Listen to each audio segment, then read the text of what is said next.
क्या सच में विराट ने इंडिया वर्सेस इंग्लैंड के टेस्ट सीरीज से अपना नाम वापस ले लिया है? आखिर क्या हुआ फुकरा इंसान की आंखों में जो उन्हें करवाना पड़ा ऑपरेशन? तो क्यों छोड़ा सौरभ जोशी ने अपना नया घर?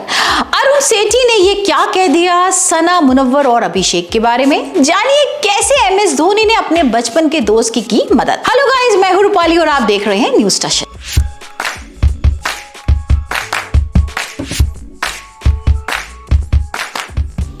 रिसेंटली ना फुकरा इंसान ने अपनी आंखों का ऑपरेशन करवाया है और ऑपरेशन करवाने से पहले डिंपल मलान के ब्लॉग में फुकरा इंसान ने बताया था कि आखिर क्यों वो अपनी आंखों में लेंस लगवा रहे हैं। आइए देखते हैं उन्होंने क्या कुछ बोला। कह रहे हैं कि भाई आंखों का ऑपरेशन नहीं करवाना, क्यों आर्टिफिशियल आंखें लगा रही है? आर्टिफिशियल आंखें नहीं भाई, वो बस एक छोटा सा लेजर ऑपरेशन होता है यार। अब मुझे अकेला कराना पड़ रहा है, मुझे बहुत डर लग रहा है भाई। तो ये फुकरा इंसान वाकई में ना अपने काम के लिए काफी डेडिकेटेड हैं। ऑपरेशन के 16 घंटे बाद भी वो फिर से शूट के लिए तैयार हो गए और इस पर डिंपल मलान ने ऐसे किया रिएक्शन। अभी 16 घंटे हुए हैं ऑपरेशन को और देखो तैयार व्यार होके शूट के लिए फिर ये life is all about working hard mummy. तो हाल ही में फुकरा इंसान ने मुनव्वर से रिलेटिवली एक रील बनाई थी और उस पर ना मुनव्वर फारूकी की राय भी ली। अब इन्हीं सब बातों को लेकर फुकरा इंसान ने सारे स्क्रीनशॉट शेयर किए हैं। मैंने सोचा था कुछ डालना है, स्टैंड अप कॉमेडियन के मजे लिए हैं, तुमने वेट फॉर पंच लाइन। फिर फुकरा इंसान ने फनी रील अपलोड करते हुए मुनव्वर फारूकी को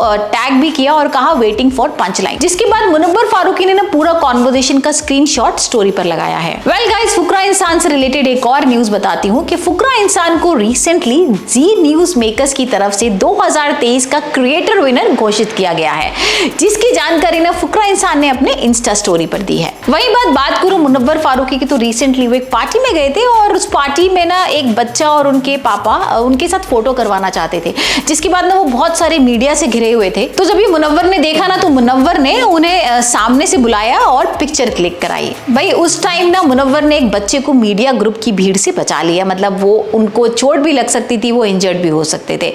और इसी इंसिडेंट का एक वीडियो ना फैन ने बनाकर सोशल मीडिया पर डाला है, जो रिप्लाई करते हुए मुनव्वर फारूकी ने कहा है कि थैंक्स मुनव्वर की जनता।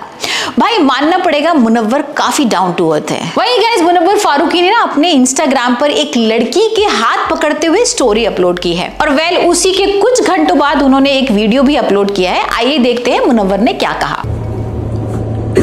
सिंगल मरेंगे अपन, सिंगल।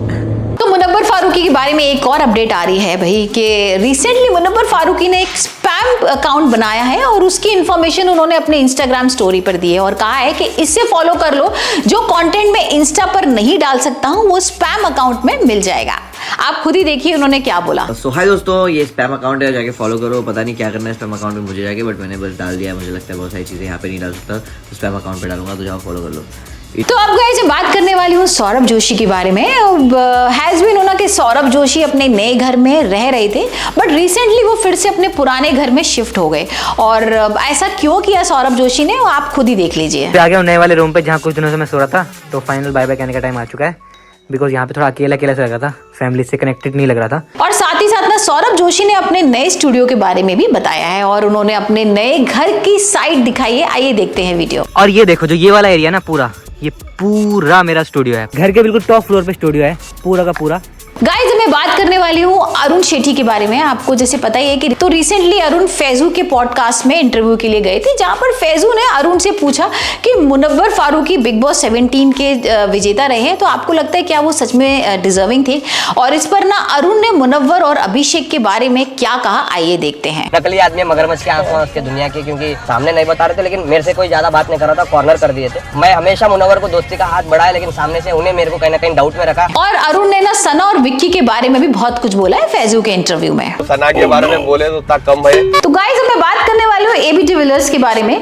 बीते दिनों उन्होंने अपने YouTube चैनल पर विराट के बारे में अनुमान लगाते हुए कहा था कि विराट अपना दूसरा बच्चा एक्सपेक्ट कर रहे हैं और इसके लिए वो फैमिली को समय देना चाहते हैं, जिस कारण से विराट ने इंग्लैंड की 2 टेस्ट सीरीज से नाम वापस ले लिया था। तो अब AB डिविलियर्स ने दैनिक भास्कर से बात करते हुए कहा है कि परिवार क्रिकेट से पहले आता है। मैंने अपने YouTube चैनल पर बड़ी गलती कर दी, वो इन्फॉर्मेशन गलत थी। तो गाइस मैं बात करने वाली हूँ MS धोनी और उनके दोस्त के बारे में। हमने MS Dhoni the untold story में देखा ही था कि उनके एक बचपन के फ्रेंड होते हैं और वो किस तरीके से उनकी मदद करते हैं। वहीं अब MS धोनी अपने दोस्त की हेल्प कर रहे हैं, उनके जो स्पोर्ट्स की दुकान है उनके स्टिकर्स लगाकर, जिससे कि उनके फ्रेंड की जो स्पोर्ट्स ब्रांड है वो स्टैब्लिश हो जाए। अब हम बात करेंगे अंकिता लोखंडे के बारे में। भाई तो अंकिता ना जब से बिग बॉस से बाहर आई है, हमने उनको किसी भी पार्टी में या इंटरव्यूज में नहीं देखा है, कहीं भी नजर नहीं आई है। तो इसी पर अपने रीसेंट इंटरव्यू में अंकिता लोखंडे ने रिवील किया है कि आखिर वो एक्टिव क्यों नहीं थी। आइए देखते हैं। और मैं अभी भी बोलना चाहूँगी कि जब ये हुआ हमारा फिनाले, उसके पहले से हमारी 4 दिन से इतनी प्रिपरेशन चल रही थी और डे नाइट शूट चल रहा था हम लोगों का। तो उसके बाद जब रिजल्ट आया और उसके बाद जब प्रेस कॉन्फ्रेंस थी, मेरी तबीयत इतनी खराब हो रखी थी। तो मनोज ने ना अपने रीसेंट स्टोरी में रिवील किया है कि जब उनके 3,500 सब्सक्राइबर्स थे, तब मनोज ने टेक्निकल गुरुजी को मैसेज किया था और उन्होंने लिखा था कि मैं उनसे मिलना चाहता हूँ। और उन्होंने ये भी लिखा था कि भाई मैं आपसे जरूर मिलूंगा, जिसके लिए मैं बहुत मेहनत कर रहा हूँ और जल्दी से मेरे 100 के सब्सक्राइबर्स हो जाएंगे तो मैं आपसे मिलने आऊंगा। तो भाई उन दिनों को याद करते हुए ना मनोज ने कहा है कि वो दिन भी क्या थे, तब 3,500 सब्सक्राइबर्स से और आज 5 बिलियन हो गए हैं। तो गाइस आपको पता ही होगा कि भाई जो मुंबई के निखिल है वो मोटू ब्लॉग्स के लिए एक टाइम पर बहुत फेमस थे, लेकिन जब से वो फैमिली में बिजी हुए हैं तो ऐसे ब्लॉग्स उन्होंने बंद कर दिए हैं डालना। उसी के बारे में ना उनके एक फैन ने कमेंट करके लिखा, भाई निखिल भाई we want more travelling blogs like before with Junaid Shobhit भाई। जिस पर ना निखिल ने रिस्पॉन्स करते हुए बोला, आई विश ये पॉसिबल होता but it's not. You need to accept the fact people move on with their work and trust me I have tried hard enough to make it possible. तो guys अब मैं बताने वाली हूँ एक आदमी के बारे में जिसने ऑलमोस्ट वर्ल्ड रिकॉर्ड ब्रेक कर ही लिया था, लेकिन भाई उनसे एक बहुत बड़ी गलती हो गई और वर्ल्ड रिकॉर्ड बनते बनते रह गया। एक्चुअली एक आदमी ने ना लगभग 3.5 मीटर लंबा आईफल टावर बनाया था और मजे की बात यह है कि उन्होंने ये टावर 7,06,900 माचिस की तीलियों से बनाया था। But Guinness book world record ने इसे एक्सेप्ट नहीं किया, क्योंकि भाई उस आदमी ने ना सर्फललेस माचिस से जो माचिस की तीलियां होती ना उससे बनाया था और जो कमर्शियली अवेलेबल नहीं है। काफी बुरा हुआ उनके साथ, इतनी मेहनत करने के बाद भी एक छोटी सी मिस्टेक भारी पड़ गई। तो गाइस आज के लिए बस इतना ही। मैं फिर आपसे कल मिलूंगी और ऐसे लेटेस्ट इन्फ्लुएंसर अपडेट्स के लिए आप जुड़े रहिए न्यूज स्टेशन के साथ। और अगर आपने सब्सक्राइब नहीं किया है तो जल्दी से सब्सक्राइब कीजिए।